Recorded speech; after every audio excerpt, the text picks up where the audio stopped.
What? Hey, what's going on? Charles Austin here, and let's be fit forever.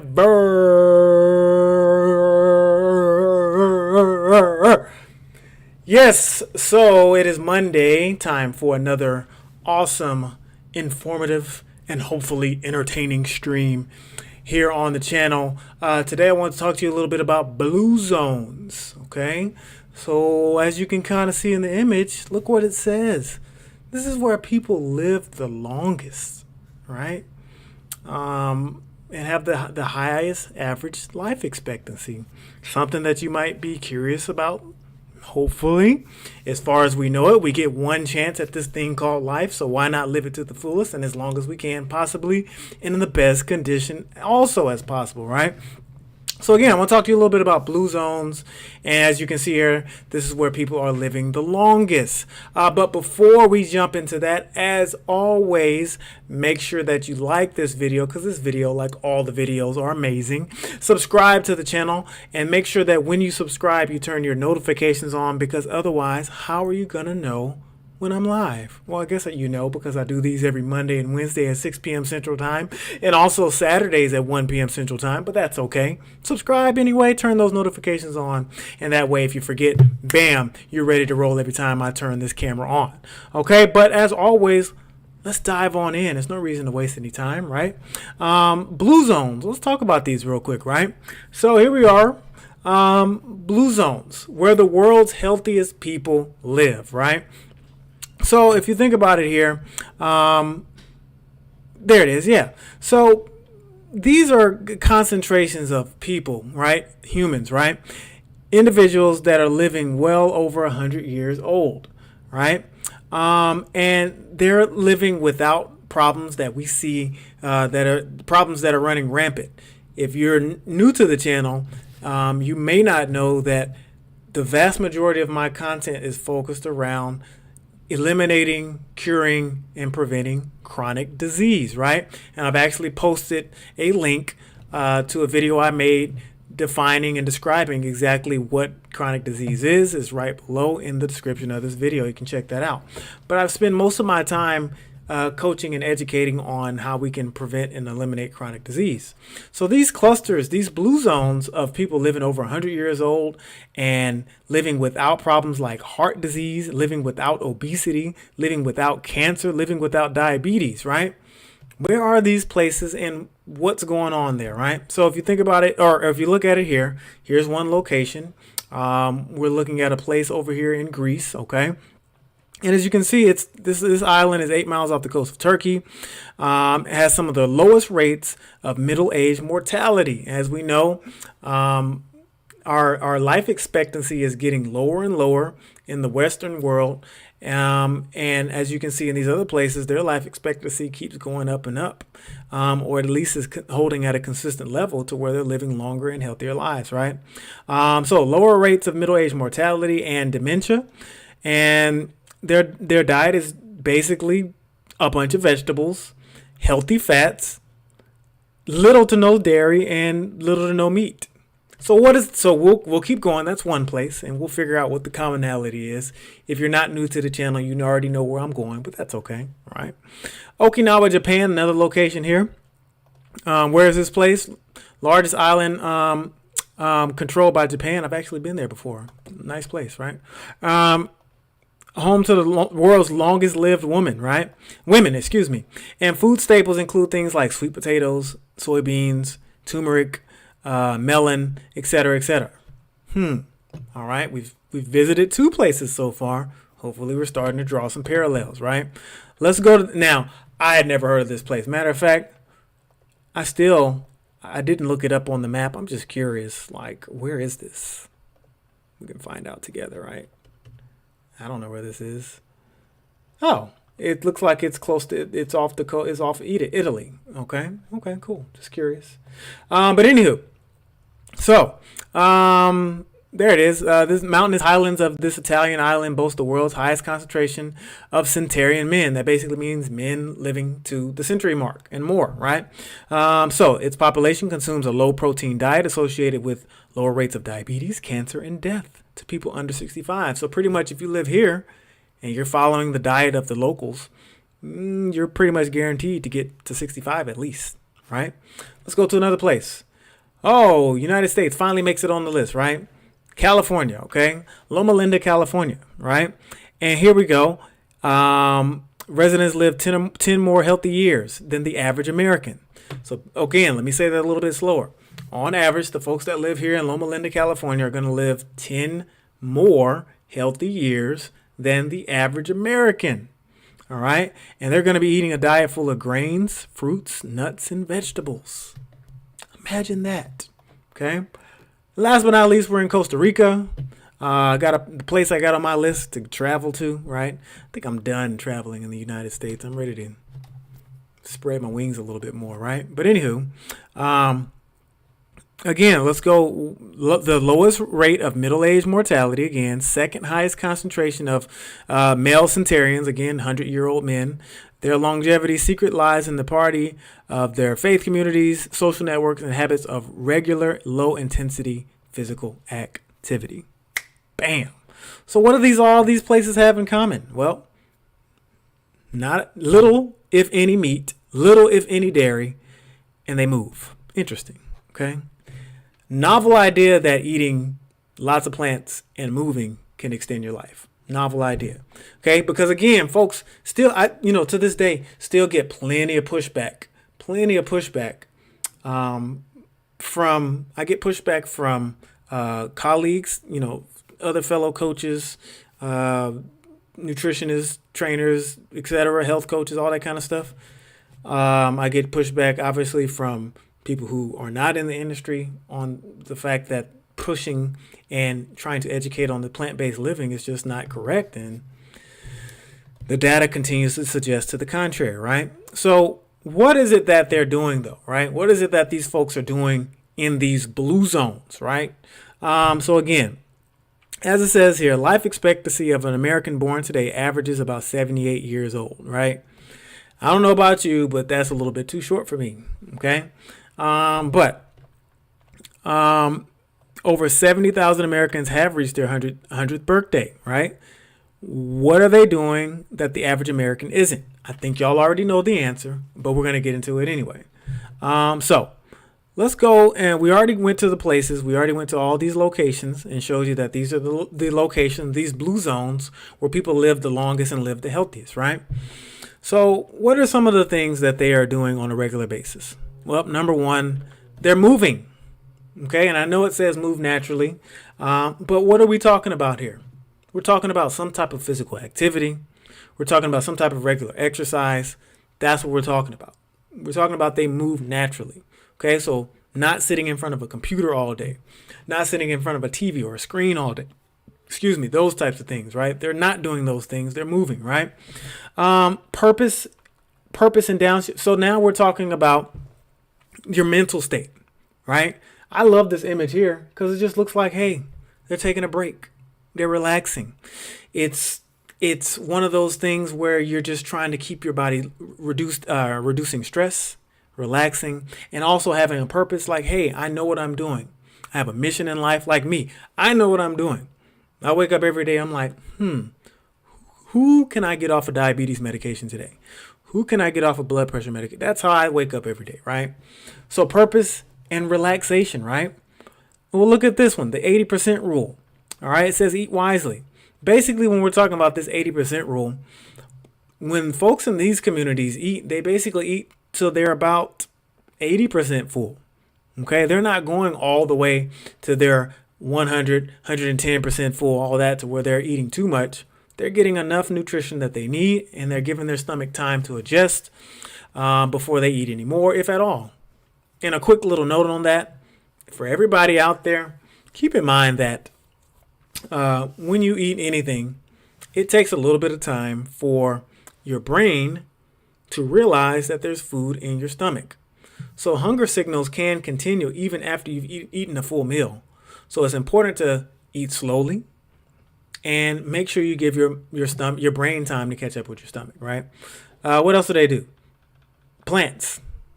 Do we need to go any further on that? We've already highlighted their diets. They're eating a plant-based diet. They're drinking a little bit of alcohol, mainly things like fruit wines, right? a little bit of alcohol, but they're doing it in moderation. A glass here, a glass there. Not binging, not doing too much. Okay.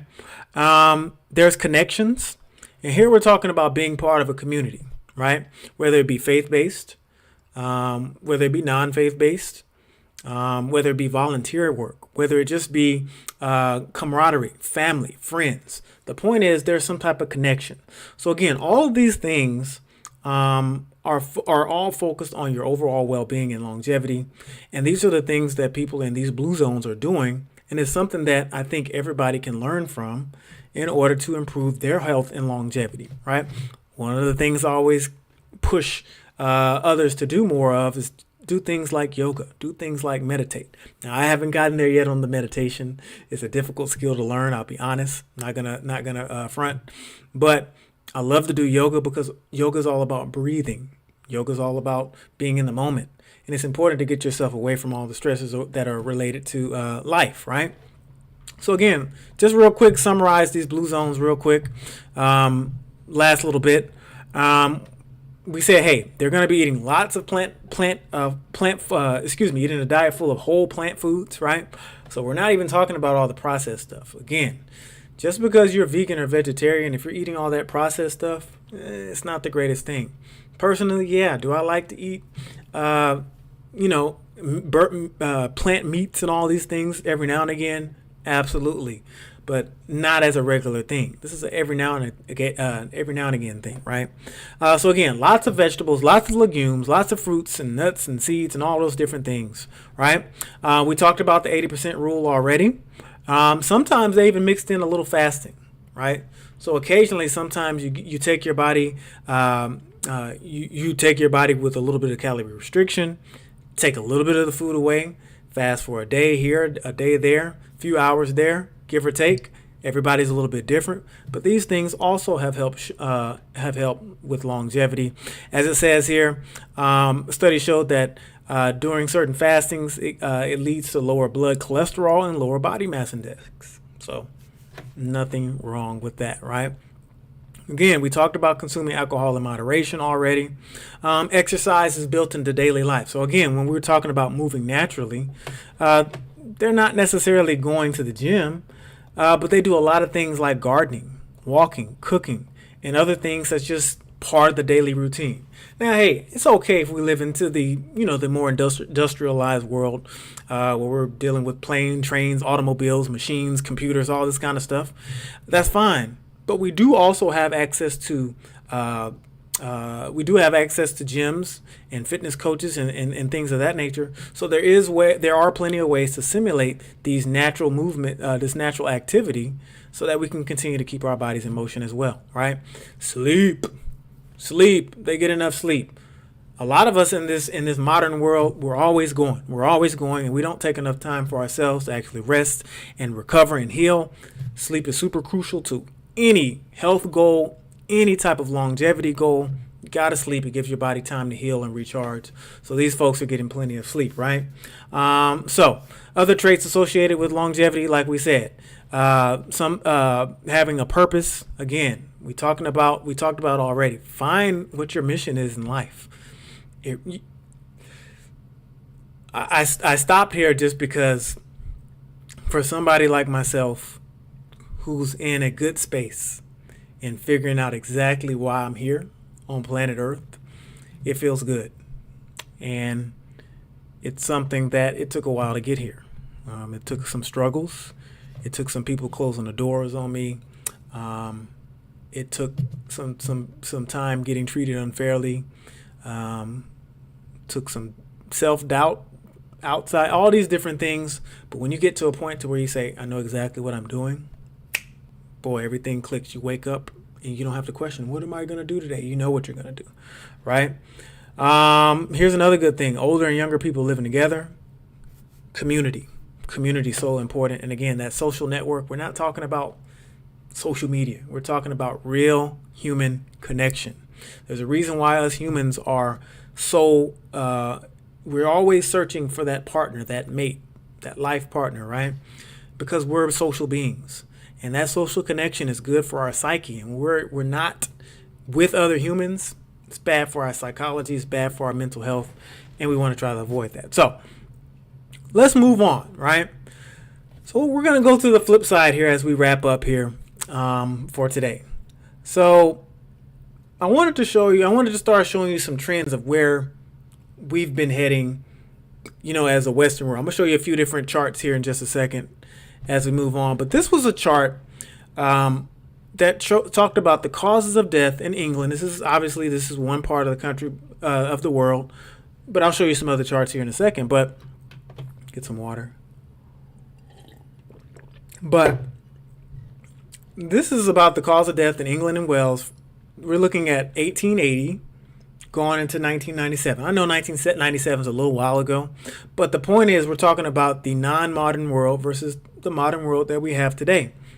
And if we look back in 1880, the vast majority of death, as we can see, was some type of disease, right? And then when it wasn't some type of disease, it was some type of infection or some type of parasitic disease, right? And then later on, and even more, it was some type of respiratory infection. And then even more, and then even a little bit less, some type of circulatory system. And then cancer was really small at the bottom.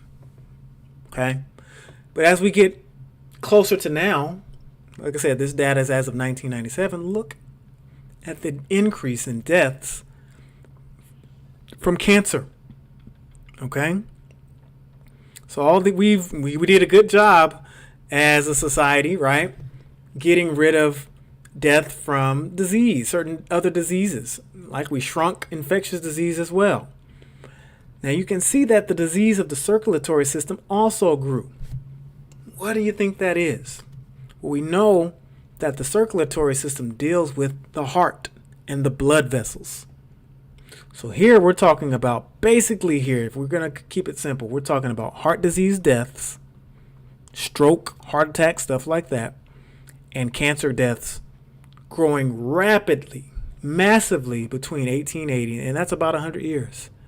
Okay, and we'll get into why. I think you know why, but we'll get into why in just a second. Okay, look at this one. Here's another one. All right, this is sources from the CDC. We're looking at 1900 versus 2010. Now look at the deaths, the causes of death.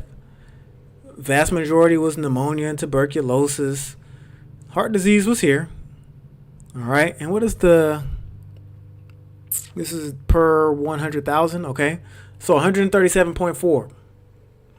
Well, if we go to 2010, that number is larger.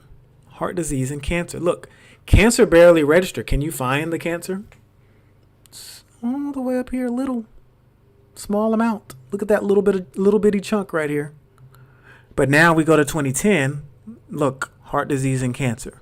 So that's two charts, two different studies, where we're looking at heart disease and cancer growing over a 100-year or so period. Let's go to another one. Here's another chart.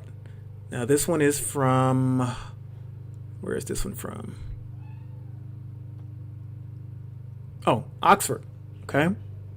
So you can see back in 1900, heart disease was right around this number here. I guess we'll say 150. I don't know what this is, the exact number, but anyway. And as we see up to 2010, we pretty much, I wish this chart would stop doing that, but you pretty much shrunk all other causes of death. Pretty much shrunk all other causes of death, as we see here. Diabetes, diarrhea, accidents, all that kind of stuff. But the two causes of death that are steadily increasing were cancer and heart disease. Here they are right there. Okay. Last one I want to show you. Again, 1900 and 2010. Clearly, you can see that 1900 is the lighter color. Infectious disease was the larger cause of death back in 1900, and it shrinks. But what are the two things that keep growing? Heart disease and cancer. Look at the 206% increase and a 40% increase, while all these other causes of death are decreasing. So why is that? Why is it that we're so smart as humans? We have all this technology. We should have this science, right? But we're dying of heart disease and cancer. We're shrinking every other type of death as we progress in society, but heart disease and cancer, specifically those two, continue to rise. Well, let's see. There it is. Now, this is a study or article here on the National Library of Medicine, and it's specifically in the, which journal was this? Public Health Nutrition. It's a Public Health Nutrition journal. And I'll read a few snippets as we get ready to wrap up here. So here we're talking about the fact that meat intake varies widely throughout the world. In the U.S. and other developed countries, meat composes a significant portion of the normal diet, contributing more than 15% of daily energy intake and 40% of daily protein intake. All right. Not only that, 20% of daily fat intake. Now, the demand of meat in developing countries continues to grow as production and consumption of meat increases with the available income. So basically, as we get a little bit more money, you can get a little bit more meat because it's more expensive to eat a meat-based diet than it is a vegan vegetarian diet. It just is. Okay. Now, early ecologic comparisons provide the first indication that a high meat consumption correlated with higher rates of chronic disease, including cardiovascular disease. So, the Public Health Journal of Nutrition knows and already telling you that high meat consumption is correlated with higher rates of chronic disease. Well, we've already shown that for some reason that we've been dying as humans from heart disease and cancer more and more as we progress throughout the years. Okay? Now, the current leading causes of morbidity and mortality in the United States and Western world are both cardiovascular disease and cancer. Okay? So again, intake of fat and meat, primarily from red meat, has been a public health concern since the late 50s. This is not anything new. It's not anything new. Okay? So when the American Heart Association first recommended that dietary cholesterol, saturated fat, and total fat be reduced for the prevention of cardiovascular disease, numerous epidemiologic studies have investigated meat intake and cancer risk. According to the World Cancer Research Fund and the American Institute for Cancer Research report in 2007, the evidence linking red and processed meats to colorectal cancer was deemed convincing. And for red meat and cancer of the esophagus, lung, as well as meat cancers of the esophagus, lung, stomach, prostate, etc., etc., etc. I'm not going to continue to read this entire article, but we should be able to connect the dots now. We saw the change in deaths go from infectious disease to cancer and heart disease, and the culprit is meat. So let's look at a couple of more things here before we wrap up. Okay? So stay with me. So look at this. This is the consumption of meat. Okay? And look, we're starting in 1910. And as you can see, stuff like lamb and veal, even turkey, these things kind of stay pretty low, even fish and shellfish. But take a look at these here. Chicken and beef. So here's when the first McDonald's opened, somewhere in around the 50s. First KFC. Somewhere around the 50s. And look at this large spike in beef intake. Now it tailed off a little bit, but look at where we were here and look at where we are here. All right, if we were to draw a line, that line, let's see, it would go about like that. Chicken is even worse. Look where we were from here to where we are now. Now, the good thing is we can kind of see we're starting to reduce it. And hopefully this trend will continue. All right. But we're seeing the fact that over the years, this increase in meat intake is correlated with these previous charts where we showed you that the causes of death are heart disease and cancer. And the correlation is what? Increase in meat intake. Okay. Now let's figure out which countries eat the most meat. Okay. And we'll wrap it up here. Oh, stay with me because I want to show you something at the very end. Hopefully I'll have time. Yeah, I'm good on time. All right. So which countries eat the most meat? We'll go down here and just get straight to the bottom. So who eats the most meat? And this is, where is this? This is BBC News. I like BBC News, right? So this is as of 2013. That was when the most recent data was had at the publishing of this article. And trust me, this data doesn't change much, hasn't changed much In 2013, the most recent year available, the United States and Australia top the tables for annual meat consumption, along with New Zealand and Argentina. Okay, so again, the studies are showing, the data shows that the United States, Australia, New Zealand consume the most meat. Those are the countries that consume the most meat. All right, so let's figure out, if we know that United States, Australia, and New Zealand are the countries that consume the most meat, well, let's see what kills the most people in the United States. Here we go. Data for the United States, Center for Disease Control, heart disease, cancer. So if you don't think there's a correlation between your consumption of meat and dying from heart disease and cancer, then I guess statistics don't matter. Okay? Well, let's go to another country. We're in Australia now. Okay, as you can see, this is Australia. Australian website. Leading causes of death in Australia. The Australian Bureau of Statistics has released new data on the leading cause of death in the country. What did they say? The single leading cause of death in Australia is heart disease.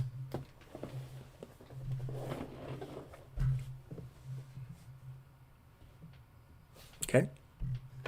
So again, for all the folks, like I don't know. I think I'm starting to get a little, I don't know. I might be getting a little petty right now. I'm trying to control myself. But for all the folks that's out there saying, yeah, I need to eat meat, you don't know what you're talking about. You don't. It's that simple. You don't know what you're talking about. And the data is clearly showing you. And for folks that don't like data, I don't know what to do. I can't help you. All right. So again, let's go to the last, New Zealand. All right. Here we are. New Zealand Gov. If you don't believe me, I'm on a New Zealand government website. Causes of death has been ranked in two different ways in this chart. Let's see. Major causes of death. Here we go. Heart disease. Heart disease. Heart disease. Heart disease.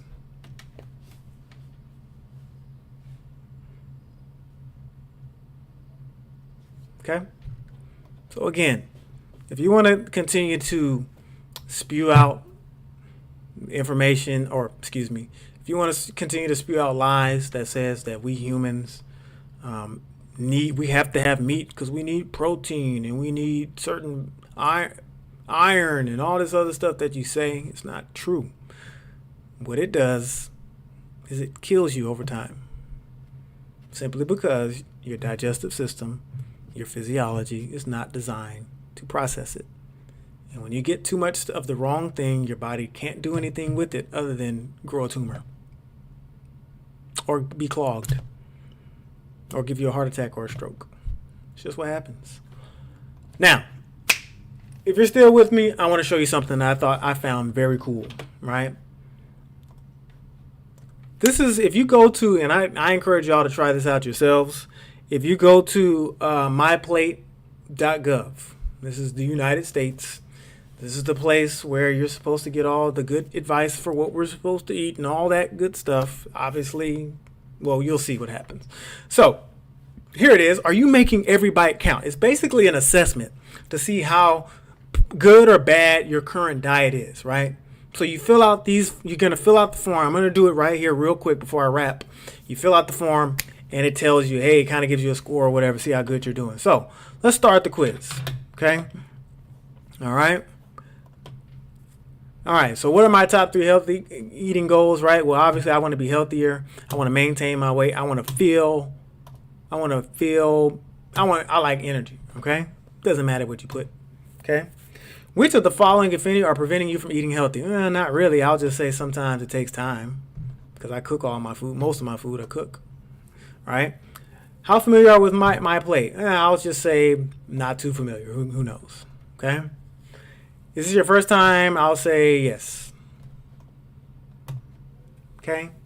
Now let's look at what you're currently. Now I'm going to be totally 100% transparent.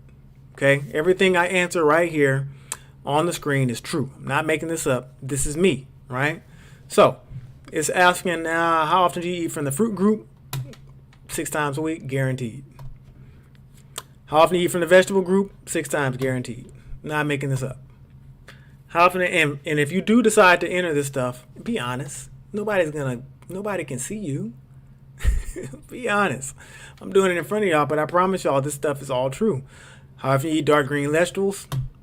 4 times a week, guaranteed. How often do you eat red and orange vegetables? 4 times a week, guaranteed. How often do you eat beans, peas, and lentils? 4 times a week, guaranteed. How often do you eat from the grains? Guaranteed. Everything over here is 100% accurate. How often do you eat whole grains? Often / always. Had oats twice today, whole wheat, all that. How often do you eat from the protein food groups? Now, I always find it interesting that they do this like this. Look at this. The protein food groups include seafood, meat, seafood, which is meat. I don't know why they call seafood. It's meat. Anyway, seafood, meat, poultry. Stop calling these things all the other names. Eggs. But then they want to lump in beans, peas, and lentils. So since I don't eat any meat, I'm going to go here. Never to rarely. Now, seafood. Never, because I'm vegan, right? I don't eat that. Oh, yeah. I follow a diet that does not include seafood. I guess. I don't know which one I should pick. Never. I'll just say never. It says, how often do you eat seafood per week? Never.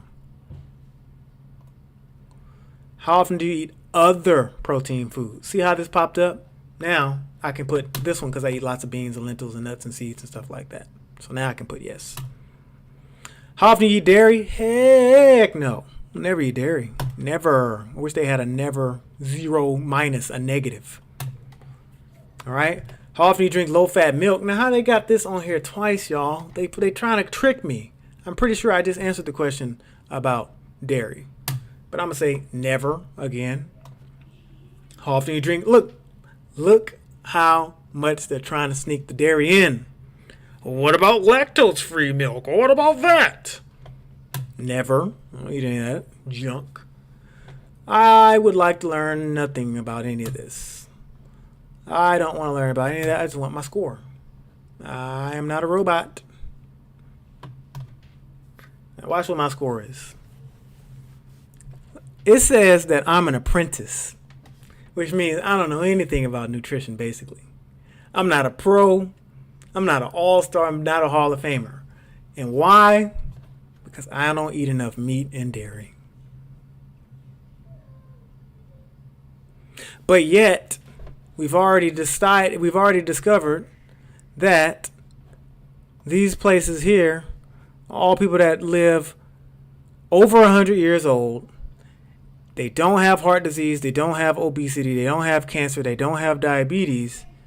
And they don't eat meat and dairy.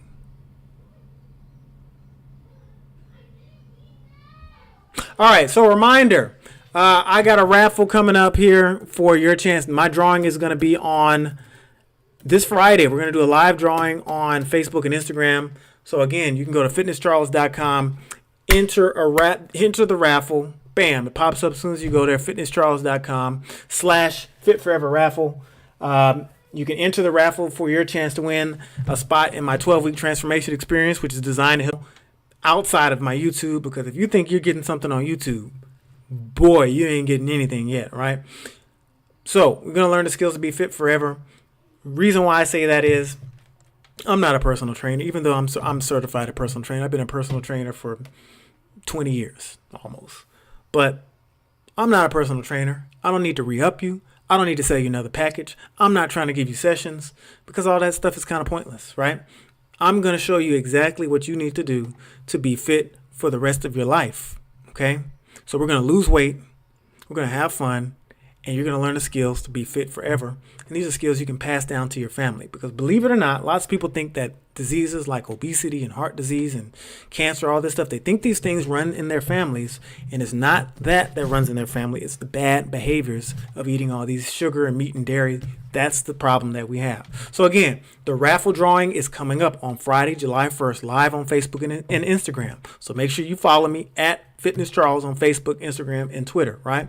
So you can get a single entry, double entry, triple entry. All you got to do is hit the enter raffle button. It takes you to the next screen. Pick your option. Bam, you're good to go. Okay. So what are you going to get? I'm not going to go over this whole thing, but you're going to get instructions on building a personalized nutrition plan. I'm going to walk you through exactly what you need to do to build your own nutrition plan to get you to the weight target that you want to be at. All right. Exercise programs. I've already built all that stuff out for you. They're progressive. They get harder as you get better. All right. Perfect. All right. This is the gold part. This is it. That 14-part transformation series teaches you everything you need to know that you're not going to learn in school. You're not going to learn from your doctor. You're not going to learn from social media. I'm going to teach you everything you need to know on how to be fit forever. We're going to learn how to read food labels. I'm going to teach you how to grocery shop. I'm going to teach you about the psychology of weight loss. I'm going to teach you the benefits of strength training. I'm going to teach you the benefits of cardio training. I'm going to teach you about the importance of consistency. That's just 6 off the top of my head. There's 8 other lessons that I can't even remember that I put into this that are all important for your overall journey to become fit forever. Right? So it's more to it. I can give you recipes, how to make smoothies, how to make your own meals, all this kind of stuff. Right? So check this out. Enter the raffle. The drawing is going to be on July 1st. That's all I got. See if we got any Q&A, baby. Any Q&A, baby. Any Q&A, baby. Let's see. Aw. That's so nice. Here, I'll read this one for y'all. It says, wow, Charles. Wow, Charles, never heard anything like this before. First time actually listening to you on the channel. What did that say? First time listening to your channel and my mind is blown. Okay, not a question, but who cares? That's awesome. So, thank you. So keep in mind that we do these streams. Thank you, really. Keep in mind that we do these streams every Monday and Wednesday at 6 p.m. Central Time and also Saturdays at 1 p.m. Central Time as well. Follow me Facebook, Instagram, and Twitter at Fitness Charles. Make sure you enter the Fit Forever raffle. Go to fitnesscharles.com/Fit Forever raffle. The link is below here in the description as well. We're doing the drawings live on July 1st. And I'll see y'all Wednesday. As always, be happy, be healthy, be fit, and be fit forever.